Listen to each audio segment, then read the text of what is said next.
So I had this dream that John and I were in Chick-fil-A, and the Chick-fil-A was full of people, packed. And I was there going to bring a luncheon to a doctor's office, and John was helping me that day. And as we were sitting and waiting for the people to bring us the food, be able to take out of the restaurant, all of a sudden, there were three men in back of the counter. And the man in the middle said loudly and clearly, Isaiah 6:1, which is, the Lord is high and lifted up, and his robe fills the temple. And I went, oh my gosh, what's going on here? And then the guy on the left of him said something out of Zechariah about how the Lord dances over us with joy. And then there was a third fella on the right that quoted something out of Psalms, and I actually can't remember what that was.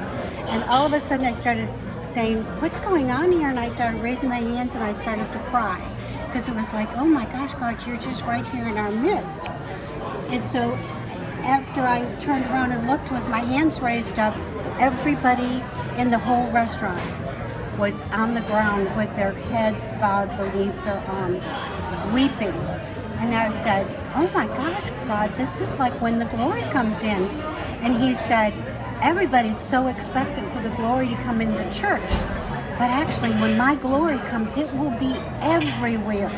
It'll be in the grocery stores. It'll be in the restaurants. It'll be in places that people wouldn't expect it. And everybody will fall out and nothing else will matter, because his glory will be among us. Father, Son, and Holy Spirit. Who were the men behind the counter? Oh, the men behind the counter were the Father, Son, and the Holy Spirit. And that was what was so cool too. And so he explained that to me, that they each had a word for the people to say, this is the glory coming in.